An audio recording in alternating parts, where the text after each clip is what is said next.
Bonjour à tous, bienvenue sur ce nouvel épisode. Aujourd'hui, nous avons le plaisir de recevoir Maître Basile Ader. Bonjour Basile. Bonjour. Bienvenue sur ce podcast. Basile, vous êtes associé chez Auguste de Bouzy depuis 7 ans. En termes de spécialité, on compte les contentieux pénaux, civils, commerciaux, pénal des affaires, droit des médias, droit du marché de l'art et de la propriété intellectuelle, droit pénal de la presse. Vous avez également été associé d'un cabinet que vous avez cofondé, Ader Jolibois, pendant 20 ans. Vous avez co-créé le statut d'avocat mandataire d'artiste et d'auteur. Vous êtes également directeur et créateur de la rédaction Légipresse depuis 1987 et vous avez également été vice-bâtonnier du barreau de Paris et vous êtes encore actuellement membre du Conseil de l'Ordre. Ça fait beaucoup de choses dont on va parler tout au long de ce podcast. Donc, première question que j'aimerais vous poser en termes d'introduction assez générale, qu'est-ce qui vous a donné envie de devenir avocat ? Beaucoup de choses. Beaucoup de choses.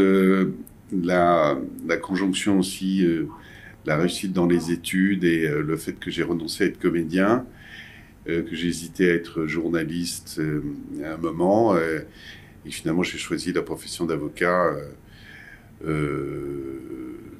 parce qu'elle est très attrayante quand on aime parler, on aime défendre, qu'on a fait des études de droit, on a envie de porter la voix des autres.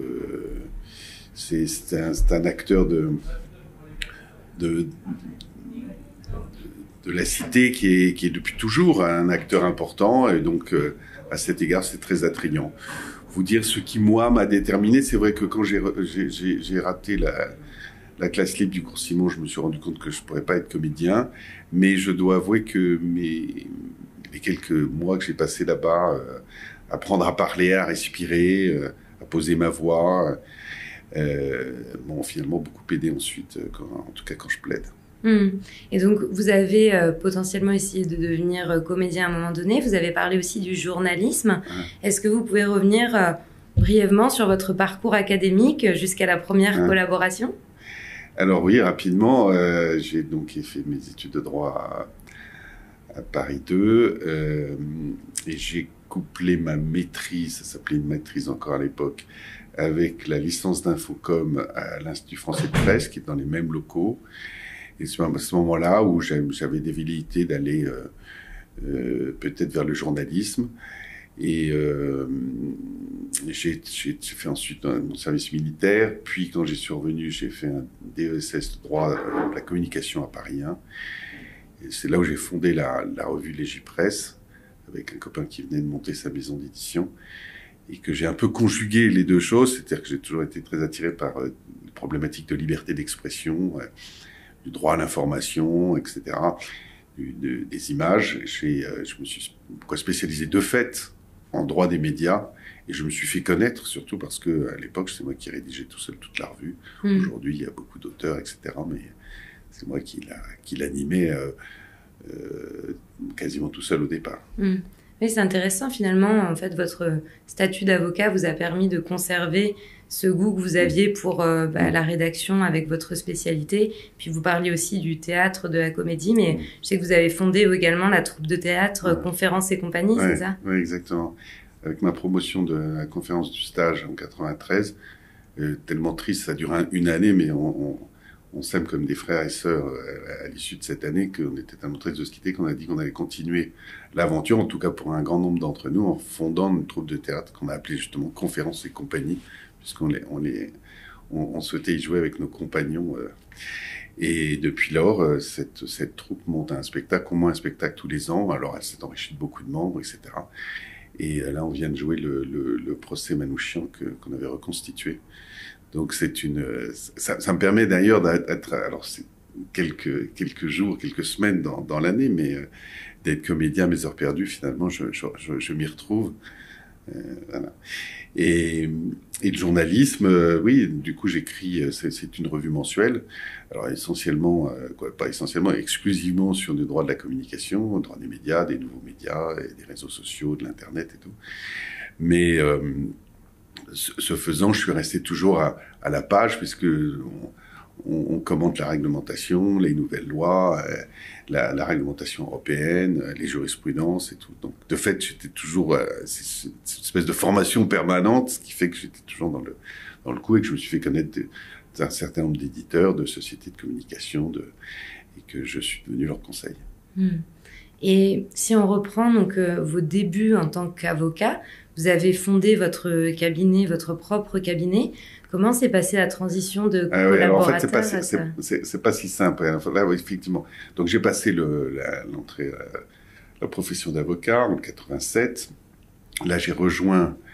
J'étais allé l'écouter à la cour d'assises. Je suis tombé complètement en pamoison devant la personnalité, ses qualités oratoires, la manière dont il défendait. J'ai donc fait des pièces et des mains pour être son collaborateur.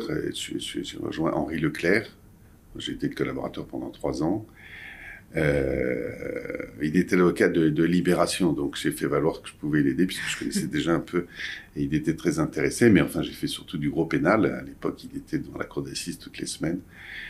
Et c'est là où j'ai appris mon métier. C'est en une espèce d'apprentissage par l'exemple, en l'accompagnant dans toutes les cours d'assises de France et de Navarre, les tribunaux correctionnels, les affaires de presse, il y en avait pas mal.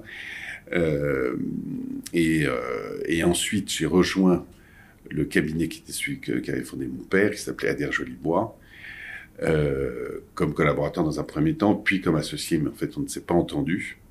Et c'est là, à partir d'une espèce de scission, une explosion du cabinet je sais plus, c'était en 2001, où j'ai fondé avec un certain nombre d'associés un cabinet qui a continué de s'appeler Adair Jolibois, parce que j'étais avec Claire Jolibois, qui était la fille du fondateur Charles Jolibois, un cabinet qu'on a d'ailleurs installé place Saint-Sulpice. Et pour terminer mon cursus, même si ça n'a pas un énorme intérêt, j'ai été donc avec eux 10 ans, et puis j'ai été membre du Conseil de l'Ordre, j'ai été élu vice-bâtonnier, et à un moment de mon élection, j'ai été approché par le cabinet Auguste de Bouzy qui m'a fait une proposition qu'on ne refuse pas, avec un très beau projet pour rejoindre leur département contentieux, arbitrage pénal des affaires. Et ça s'est bien passé. Hein. À ce moment-là, mon départ n'a pas posé de problème existentiel pour ceux que je quittais en tout cas. Et voilà, et depuis lors, je suis avec eux. Ils m'ont permis de faire mon bâtonnat à plein temps. C'est des gars, j'en suis très reconnaissant. Et ensuite d'embrayer chez eux, évidemment. Et depuis lors, de travailler avec une grande équipe. Donc, pour répondre à votre question, collaborateur, finalement, fondamentalement, là où j'ai été un collaborateur avec tout ce que ça représente d'apprentissage, c'est avec Henri Leclerc. Ensuite, quand j'ai rejoint le cabinet de mon père, j'ai travaillé avec plusieurs associés, mais j'ai très vite eu mes affaires. J'avais grosso modo 70% de mon temps sur mes dossiers. Donc, ils m'ont associé, mais après, on ne s'est pas vraiment entendu avec certains d'entre eux. C'est comme ça que c'est assez classique aussi comme fonctionnement. Je me suis réinstallé à un plus petit nombre. Voilà. Donc, j'ai pas vraiment fondé, si je puis dire, un cabinet proprement dit. J'avais pas en tête que votre père avait été lui aussi avocat. Mon père avait fondé un cabinet très, très ancien avec Charles Jolibois. Il avait été lui-même bâtonnier en 90-91. Donc, vous avez baigné dans un environnement d'avocat. C'est vrai que c'était, d'ailleurs, pour répondre à votre première question, sans doute aussi une raison, mais sans doute plus inconsciente que souhait, puisque précisément, je me destinais pas forcément à le rejoindre, même si finalement les pressions étaient importantes pour que je travaille un peu avec lui quand même. Et quand bien même vous avez rejoint le cabinet donc de votre père, quelles ont été pour vous les conditions, on va dire, de l'association? Est-ce que vous avez dû peut-être aller chercher de nouveaux clients par vous-même? Il faut ça fonctionne fondamentalement toujours comme ça, soit avec la fidélisation des clients qu'on vous a apportés au sein du cabinet, et on se dit, bon, il aime tellement, il travaille bien, on s'entend bien, il faut l'associer, soit vous apportez vous-même une activité,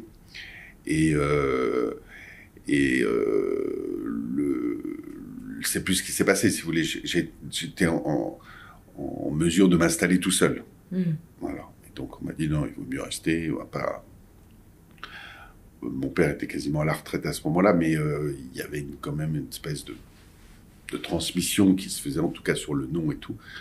Donc, mais de fait, je me suis retrouvé avec ses propres associés, avec lesquels, en tout cas, une partie d'entre eux, je m'entendais pas du tout. Donc, c'est pour ça qu'après, ensuite, je suis reparti. Et lorsque vous êtes reparti et que vous avez monté donc votre propre cabinet, comment est-ce que vous avez fait au départ? Est-ce que vous êtes parti avec votre clientèle? Comment est-ce que vous avez recruté? Oui. Enfin, comment est-ce que vous avez organisé les clients, vous savez, en règle générale, ils sont un peu indifférents. C'est moins vrai pour le cabinet dans lequel je suis, mais à l'enseigne à laquelle on appartient. Ils veulent un avocat avec qui ils ont tissé un lien de confiance, qui répond à leurs besoins, qui a les compétences, qui a la disponibilité. Une fois que vous avez créé ce lien, vous pouvez vous promener partout dans Paris, rejoindre tous les cabinets. Normalement, ils vous suivent, parce que c'est avec vous qu'ils ont envie de travailler. Donc, oui, c'est précisément parce que j'ai fait d'ailleurs venir mon beau-frère dans un premier temps. On est parti à 4 et on a refondé quelque chose de moins important que ce qu'elle était. De fait, les autres finalement ont explosé alors qu'ils devaient rester ensemble. Bon, tout ça, c'est des détails. C'est assez classique hein, dans la vie des cabinets, pour après avoir dû gérer, arbitrer, concilier, quand j'étais au Conseil de l'Ordre, puis au Batelin, puis toujours un peu maintenant, la vie des cabinets parisiens, c'est très classique. C'est des mariages...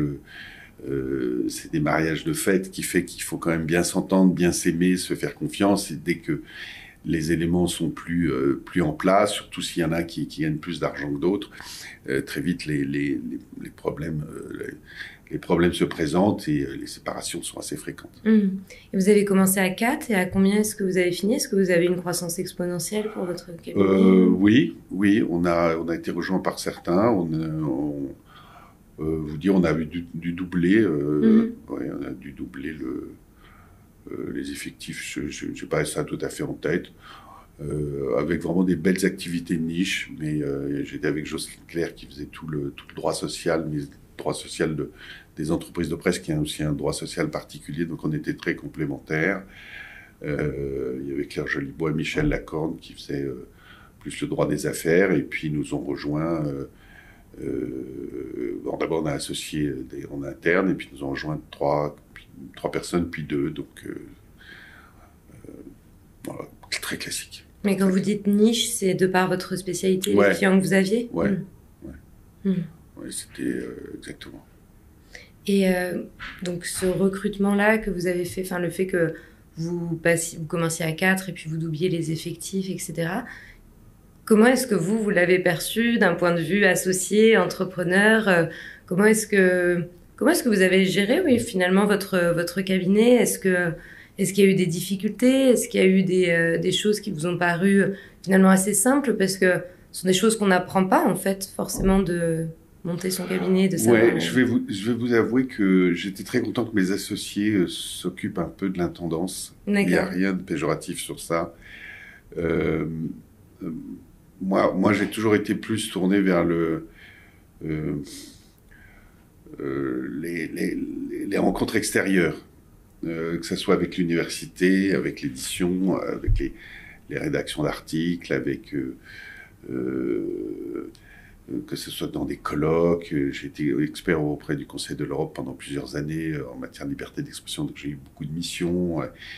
Et donc, c'est plus une espèce de rayonnement par les rencontres, la multiplicité des activités que cette croissance s'est installée. C'était pas un plan préétabli. Les gens avaient envie, on se rencontrait, on avait envie de travailler, on créait un lien, on était rejoints, c'était complémentaire, ça n'était pas nécessairement. À un moment, on était très nombreux à faire du droit de la communication, puis finalement, on a aperçu qu'on se marchait un petit peu sur les pieds. Donc, les choses se font naturellement. Pour moi, le premier élément, c'est c'est un peu les valeurs communes, si vous voulez, les objectifs communs. On peut avoir des fonctionnements un peu différents. On s'aperçoit d'ailleurs que la manière dont on a appris dans les premières années sont assez marquantes et qu'ensuite on reproduit dans le mode d'organisation des dossiers, de leur classement, de leur, vous voyez, de leur mise on avait un peu toutes les écoles. Donc après, ça c'est aussi des choses qui évidemment s'organisent quand il faut unifier. Appréhender les nouvelles technologies, les nouveaux outils, ça c'est quelque chose aussi qu'il faut jamais laisser de côté. Mais moi, j'étais plus dans le rayonnement ordinal, très vite, mais universitaire, à l'étranger, avec les rencontres que je faisais. Voyez, je comprends. Et je faisais vraiment confiance sur la gestion. J'allais voir en me disant, c'était bien cette année, qu'est-ce qu'elle est ma part, voilà. Puis je faisais confiance, je n'avais pas tout pointé du doigt. Je comprends. Une question que j'aime bien poser, vous devez forcément aussi être confronté aujourd'hui avec votre statut d'associé, c'est qu'est-ce qui, pour vous, fait un bon collaborateur? Quelqu'un que vous auriez envie de recruter, que ce soit chez Auguste d'ailleurs, ou lorsque vous aviez votre propre cabinet? Alors chez Auguste, il y a des règles précises sur le fait de parler plusieurs langues. Il y a des critères de compétences sur le niveau des études et tout ça. Donc,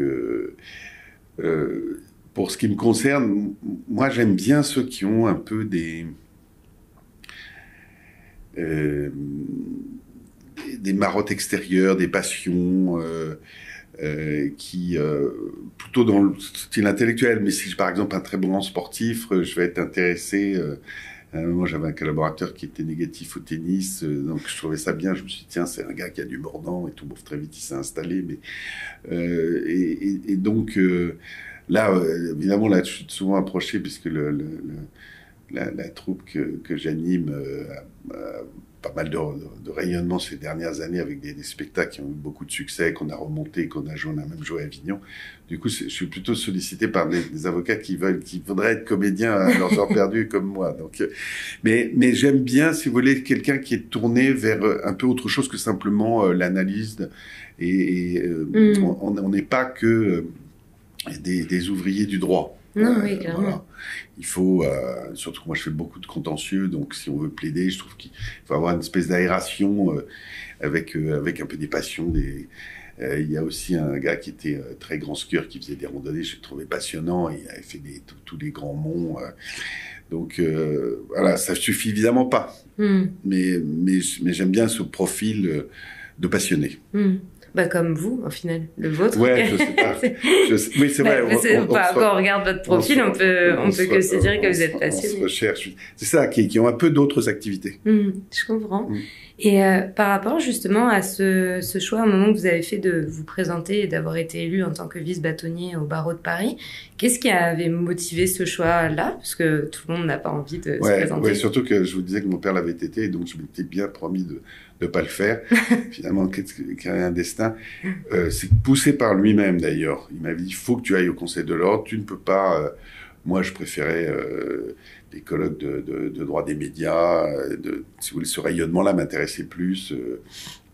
De faire écrire les bonnes plumes. Après, à l'Égipresse, j'ai fait venir ceux que j'ai identifiés comme les meilleurs juristes, des professeurs, des magistrats, des avocats, des directeurs juridiques. Tout ça, c'est vraiment une belle... On a fait une belle équipe, ou même la réflexion. On a fait toute l'arrivée d'Internet, tout le bouleversement qui a remporté la jurisprudence de la Cour européenne. Tout ça, je l'ai accompagné avec ceux qui étaient franchement les meilleurs. Donc, j'étais pas du tout tourné vers l'organisation de la profession, la discipline, la déontologie, même si évidemment je la respectais. Et puis c'est un peu mon père qui m'a fait la morale en me disant, il y a un moment, il faut rendre un peu à la profession ce qu'elle t'a donné. C'est de grand épanouissement personnel, tu arrives à un âge et tout. Et donc je me suis présenté au Conseil de l'Ordre.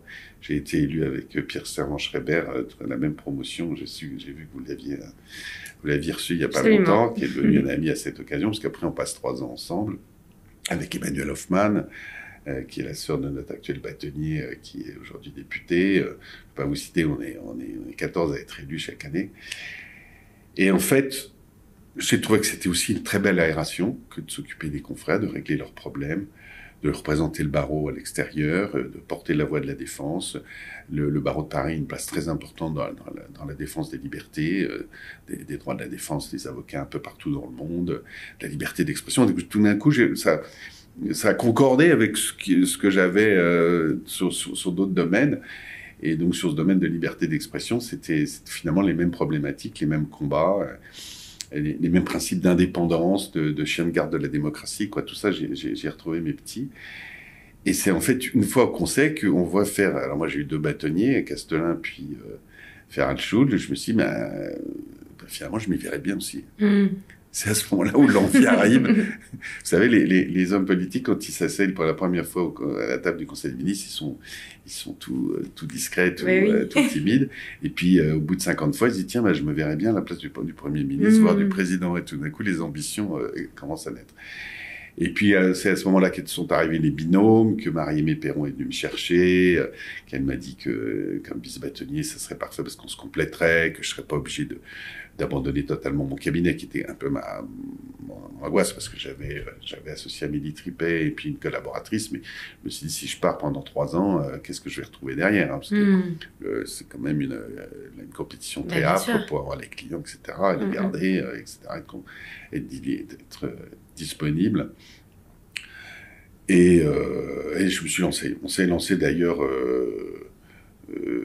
au mois de mai pour l'élection au mois de novembre.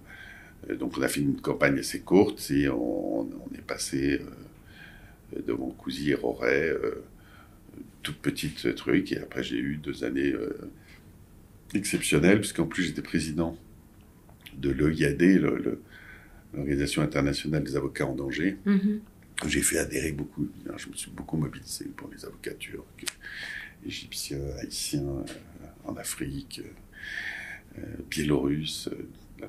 C'est pas la seule chose que j'ai faite, mais c'est maintenant que 5 ans sont passés, évidemment la chose la plus marquante que j'ai faite à cette occasion. Mais le barreau de Paris est une maison magnifique. On a toutes les portes qui sont ouvertes, tous les micros qui s'ouvrent naturellement, donc on est porteur d'un message sur les principes essentiels du procès équitable, des droits de la défense, d'indépendance, de la démocratie, de la liberté d'expression. Donc tout ça, là aussi, trouvait une forme d'accomplissement par rapport à ce que dans ma spécialité, je défends et tout, puisque je défends essentiellement les organes de presse. Vous y avez partiellement répondu, mais j'allais vous demander si justement ce mandat vous avez fait changer votre façon d'exercer le droit ou avait changé votre perception de votre métier. Oui, mais avec les années, mais je vais vous confier quelque chose qui va répondre à votre question et qui va l'illustrer. Le fait de se retrouver au Conseil de l'Ordre, puis surtout bâtonnier et ancien bâtonnier, vice-bâtonnier, c'est qu'on préside les formations disciplinaires, les formations de déontologie, donc on se retrouve à la place du juge. Et en fait, on apprend énormément, parce que c'est des confrères qui viennent plaider devant nous, c'est des affaires qui sont quelquefois très âpres, où les conséquences sont très graves en matière disciplinaire, quand il est question d'une radiation qu'on nous réclame, etc. Et donc se retrouver tout d'un coup à la place de ceux devant lesquels on se présente depuis 25 ans, 30 ans, et là aussi un apprentissage important, et depuis 2 ans, je siège même à la Cour d'appel en matière disciplinaire, dans l'échevinage qu'a posé la loi. Désormais, il y a un président, un magistrat professionnel qui préside en première instance, et devant la Cour, il y a 2 avocats qui sont avec les 3 autres magistrats. Et on délibère ensemble. Et en fait, encore aujourd'hui, rien que par ces délibérés, la manière dont les affaires sont appréhendées, j'apprends des choses. Et je pense que c'est utile dans mes dossiers parce que ça complète ce que j'ai déjà connu, mais c'est venu confirmer certains points sur la manière dont une plaidoirie est utile, quelles sont les pièces qu'il faut utiliser, quelles sont la réflexion qu'il faut avoir au moment où on tente de convaincre quelqu'un. C'est pas un exercice abstrait qui se déroule comme ça. C'est forcément quelque chose qui se met en place, ne serait-ce qu'il faut attendre d'être devant les magistrats devant qui on va plaider pour avoir une meilleure idée de ce qu'il va falloir leur dire, en essayant de deviner ce qui les intéresse. Et donc oui, au moins pour cette raison-là, le bâtonnat a enrichi ma manière d'exercer ma profession, ça c'est sûr. C'est super intéressant. Enfin, je suis persuadée qu'effectivement, se placer même à la place du juge, ça doit apporter des tas de bénéfices dans l'exercice de la profession. Vous m'aviez dit, si je ne me trompe pas, au début du podcast, que quand vous avez fait votre mandat, vous êtes passé chez Auguste. Est-ce que c'était justement aussi une raison pour laquelle vous avez choisi de vous associer là-bas? C'était plus simple pour vous d'avoir cette fonction de vice-bâtonnier tout en étant associé? Enfin, comment s'est passée cette transition de votre cabinet à chez Auguste? D'abord, il m'accueillait avec mon équipe. D'accord. Donc, je suis venu avec ma collaboratrice, c'est Amélie Tripet, qui est comme seule chez eux et qui est très heureuse d'ailleurs depuis notre arrivée. Et au-delà du fait qu'il m'assurait 2 ans de mandat dans le confort de ne pas me dire, voilà. Et de ne pas avoir ce stress pour et un très beau projet pour après sur le développement du département dans lequel j'étais. En fait, j'appartiens à 2 départements, principalement contentieux, ce qu'on appelle le CAPA, contentieux arbitrage pénal des affaires, mais aussi du fait du droit des médias, IP-IT, puisque tout ce qui est droit de l'art, droit de la propriété intellectuelle, je suis physiquement avec les premiers, mais je travaille aussi avec toute une partie de l'équipe là-haut. Et ce cabinet offre au-delà du confort et tout ça, des rencontres. Là, j'ai mon bureau à côté de pas loin de celui de Bernard Cazeneuve, qui est arrivé peu de temps avant moi. Je ne vais pas vous citer tout Emmanuel Mignon, avec qui on a eu pas mal de dossiers. Donc, tout d'un coup, j'ai accédé à des choses auxquelles dans ma spécialité où j'étais assez connu, oui, j'avais des très beaux dossiers. Mais là, tout d'un coup, l'ouverture dans cette maison a été bien plus importante. Puis j'ai vu comment on gérait une grande maison qui est à la pointe de tous les défis de demain, les défis technologiques, les défis d'organisation, de rayonnement, de présence sur les réseaux sociaux, tout bien ça. Sûr. Donc là non plus, je ne regrette pas du tout. En plus, c'est des gens bien élevés qui sont gentils. Non, mais je veux dire que, bien sûr, c'est des avocats qui mènent des trains, qui a tous les profils, etc. Mais il y a une espèce de règle commune sur la bonne éducation. Vous voyez. Heureusement, parce que quand on passe d'une petite équipe à... Non, mais c'est pas... Pour les avoir souvent d'ailleurs jugés, la courtoisie, qui est pourtant un des principes essentiels, n'est pas nécessairement partagée par tous les confrères. Si vous voulez. Et donc là, le fait d'avoir des gens qui sont souriants, bien élevés, plutôt de bonne humeur et tout, dans une ambiance de travail de tous les jours, c'est plutôt souhaitable. Alors là, franchement, dans ce cabinet, il n'y a franchement rien à dire. Ils sont dynamiques, ils poursuivent leurs dossiers, etc. Je ne vous dis pas que c'est pas, comme tous les avocats, notamment dans le droit des affaires, des requins, entre guillemets, mais pour autant, l'ambiance au sein du cabinet, elle est franchement chaleureuse, et voire familiale. Vous êtes combien dans votre équipe, dans votre département? Au doigt mouillé. On est 5 associés, on doit être presque une trentaine de collaborateurs. Et ça fait du monde à gérer par rapport à avant. Ouais, et puis le pool de collaborateurs est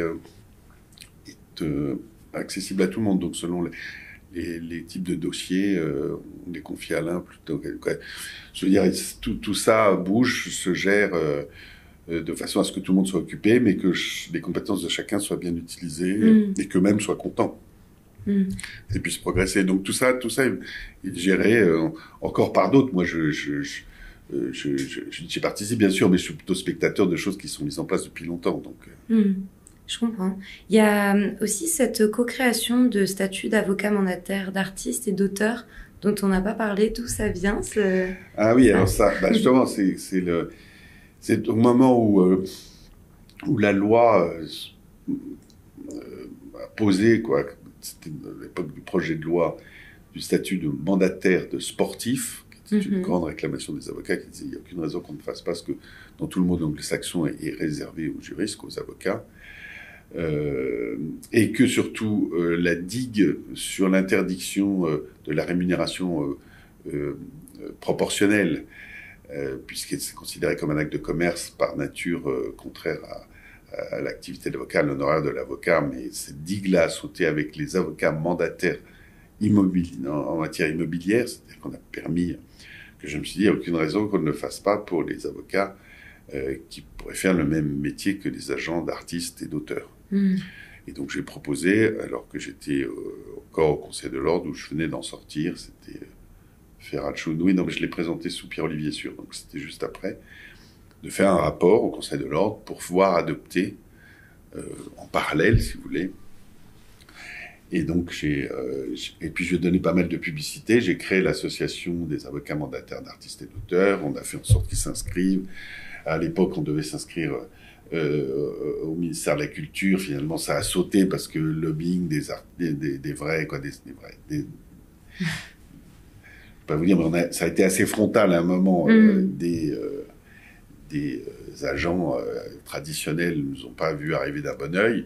Alors que c'est vraiment un métier de juriste, hein. C'est un métier qui consiste à négocier et conclure des contrats. Alors, il y a le placement qui peut être fait par d'autres, mais fondamentalement, le cœur du métier, c'est un métier et on offre des avantages que je trouve, sur le plan concurrentiel, déterminants. La possibilité de rompre à tout moment et non pas d'être enfermé, ce qui est vraiment le problème avec les agents traditionnels dans des mandats à terme exclusifs, qui fait que même s'il ne fait plus rien, tu es obligé de lui reverser 10% de tout ce qu'on gagne, que les honoraires sont totalement transparents, générés par le bâtonnier, qu'on a la CARPA pour les règlements, ce qui permet, au regard des problèmes de blanchiment, d'écarter tout soupçon. Alors en matière d'artistes et d'auteurs, c'est pas vraiment comme chez les sportifs, mais donc beaucoup de choses qui font que ça devait naturellement prendre sa place. Et là aussi, chez les anglo-saxons, tous les lawyers d'entertainment sont, je veux dire, tous les agents sont des lawyers, parce que c'est évidemment un métier de juriste. Donc voilà la raison de la création du statut. Ça a été adopté au niveau parisien et quelques années après au niveau national par le CNB. Vous êtes à l'initiative de beaucoup de choses, quand même. Je sais pas, mais en tout cas, des choses qui m'intéressent. En tout cas, j'ai cette chance inouïe de faire des choses qui m'intéressent, voire me passionnent. Et donc, je n'ai pas le sentiment que ça me coûte beaucoup, finalement. On va parler d'un dernier sujet que j'aime bien aborder, qui concerne l'intelligence artificielle. Savoir dans quelle mesure est-ce que vous l'utilisez déjà dans votre quotidien ? Oui, bien sûr. Bien sûr, on a installé des applications qui nous permettent d'interroger tant dans nos recherches juridiques. Je ne vais pas citer les boîtes ou etc., mais les recherches, voire une réflexion plus générale. Moi, j'aime bien lorsque j'ai un article à rédiger ou une conférence à faire. Évidemment, c'est toujours sur ma plume. Il n'y a rien qui ça. Mais par contre, pour être sûr de rien laisser passer, et même sur la réflexion que je peux avoir sur le plan qu'il faut adopter, d'interroger tel ou tel IA génératif pour voir un peu ce qu'elle me propose.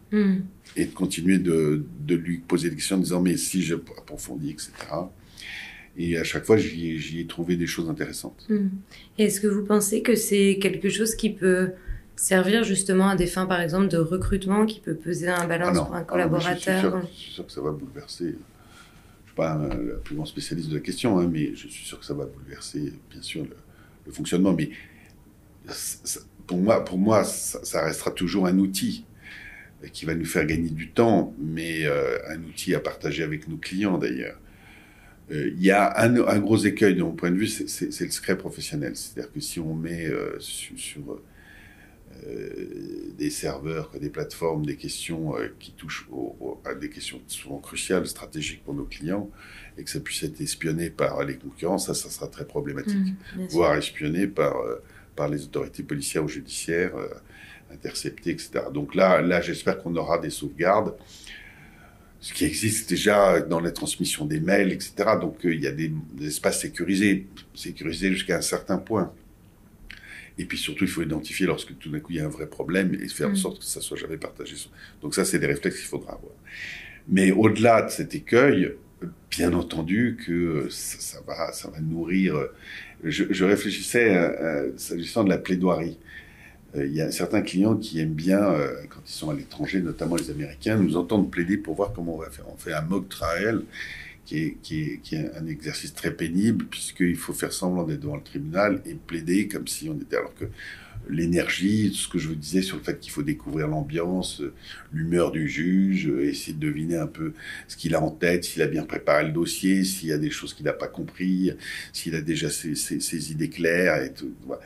Mais pour autant, le fait de faire une plaidoirie avant l'heure permet tout d'un coup de structurer, de se dire tiens là-dessus j'ai pas été bon, il va falloir que je conforte. Tout d'un coup je me souvenais plus des dates, donc c'est quand même un entraînement utile. Et je me suis dit tiens mais en fait très vite on va nous proposer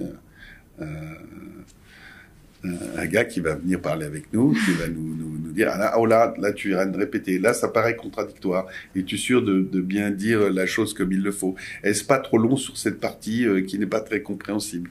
Et donc je réfléchissais à ça, je pense que très vite on va nous proposer ce genre d'exercice, et je pense que ça aura une forme d'utilité. Tout à fait.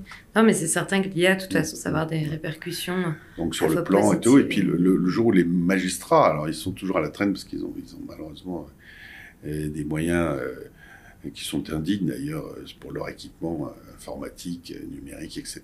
Mais auront dans les salles d'audience, toutes nouvelles salles d'audience sont tous des écrans, aussi les moyens de rendre sans doute plus interactives avec des outils pour que la plaidoirie évolue aussi et que on puisse faire, alors pas forcément des PowerPoint avec toute la lourdeur, mais des graphiques qui permettent, on le fait déjà en matière de brevet.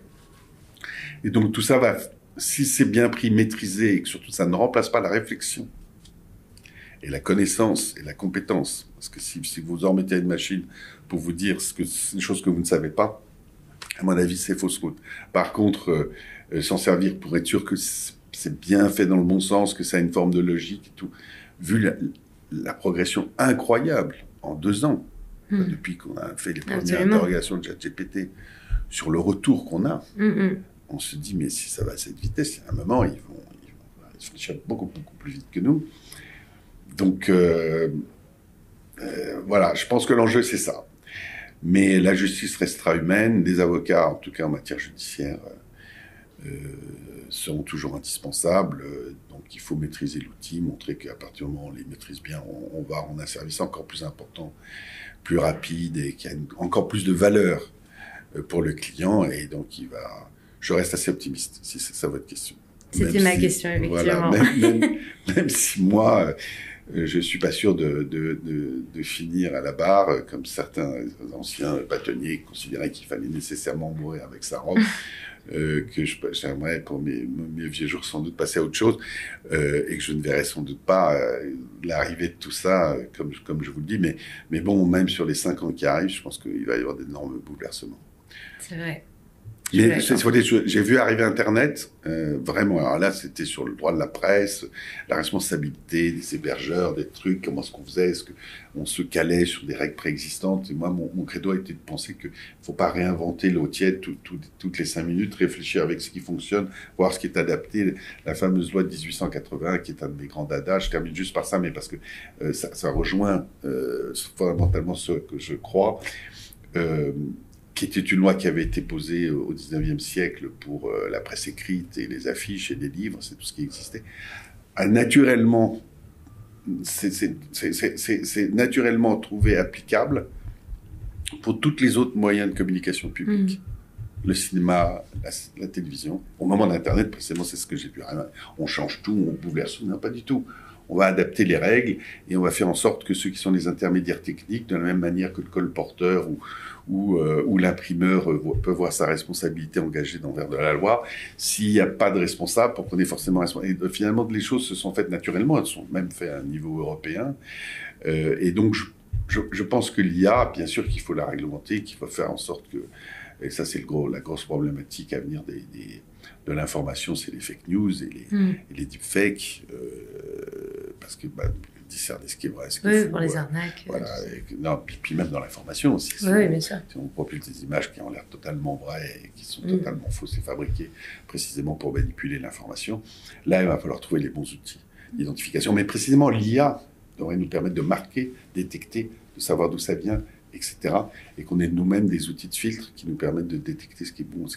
Donc, il faut rester raisonnablement optimiste. Tout ça, évidemment, va être des grands bouleversements.